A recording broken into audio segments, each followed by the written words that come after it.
Okay, this is Test 3 review, question 5. So this is part 2. So they're asking me, they're giving me this point, positive 2, negative 3, and they want to know which quadrant is it in. So do we remember, and in case you don't, if you flip over to page 3 in your review, I have the x-axis and the y-axis, and do we remember which quadrant is which? So remember, they go counterclockwise. So this is quadrant 1, this is quadrant 2, this is quadrant 3, and that is quadrant 4. So I want to see where the point 2, negative 3 is. So I'm looking for 2, negative 3. So I'm always going to start in the middle, and I'm going to go over 2, and since it's negative 3, I'm going to go down. So I'm starting here, I'm going over, let me make this a no, that's right. I'm going over positive 2, down 3. So it's right here, and that's sitting in quadrant 4. Remember, we make Roman numerals for the quadrants. You don't have to if you don't want to. That's how it is in the book. Okay, so my answer is quadrant 4. So you can just put Q4, or you can do the Roman numeral, however you'd like to do it. Okay, 6. We're putting negatives and positives together. Whoops. So what I like to do is I like to put all my negatives together and then all my positives together and then throw them together. So let's see, here's a negative, here's a negative, here's a negative. When I have a double negative, what happens there when I have the 2 negatives? This is really a positive 2. Because when I have the double negative, that turns positive. So I've got negative 6 and negative 3 and negative 15. So negative 6 and negative 3 is negative 9. Negative 9 and negative 15 is negative 24. So those are all my negatives. And then I'm going to put my positives together. So I've got 5, 17, and positive 2. So I've got 5,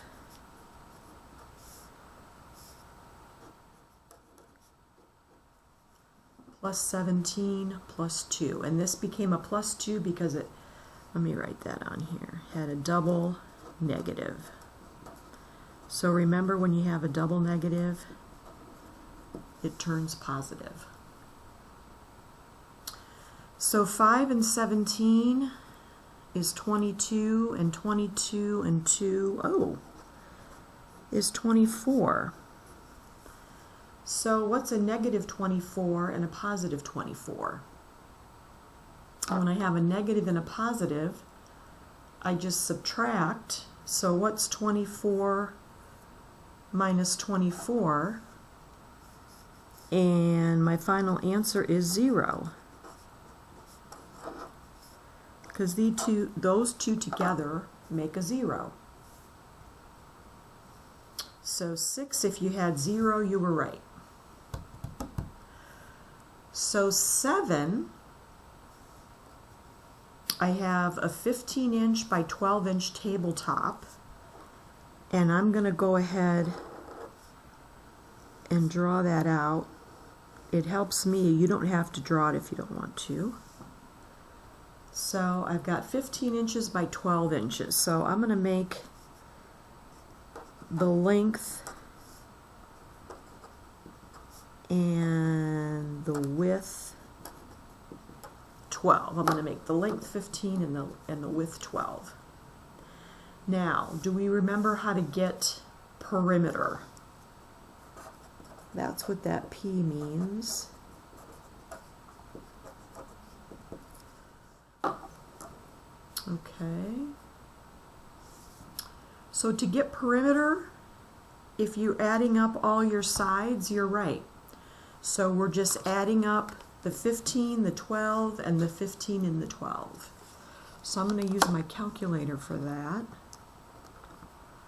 So I'm going to add up 15 plus 12 plus 15 plus 12. And my perimeter is 54.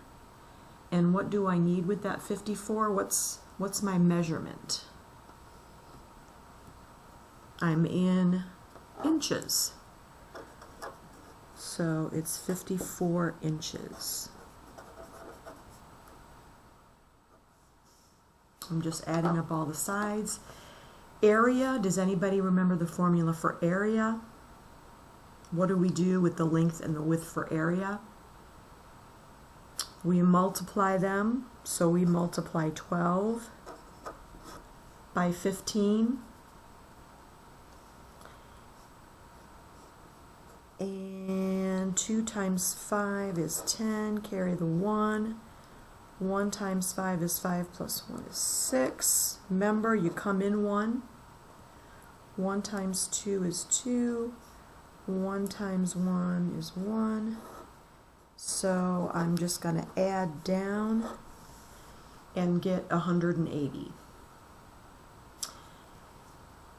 And since we're multiplying 12 inches by 15 inches, our measurement will not be inches. It will be 180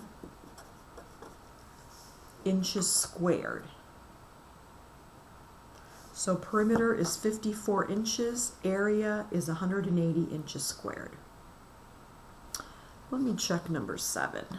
Just going to do a quick check. 12 times 15. 180, so it looks good. Okay, let's move on to number 8. Okay, we want a factor tree for 80. So do we remember what that was? Remember, we put 80 at the top of the tree and we branch out. So I need 2 numbers that when I multiply them will give me 80. So I'm going to use 8 times 10. Okay, and then if they're prime, we circle them. So think about, is 8 prime or is 10 prime? So neither of them are prime. So we can branch off. Give me 2 numbers that when you multiply them get me to 8. How about 2 times 4? Are either of those prime? And remember, 2 is prime, but 4 we can still break down or branch off 4 because 2 times 2 is 4. And those are prime.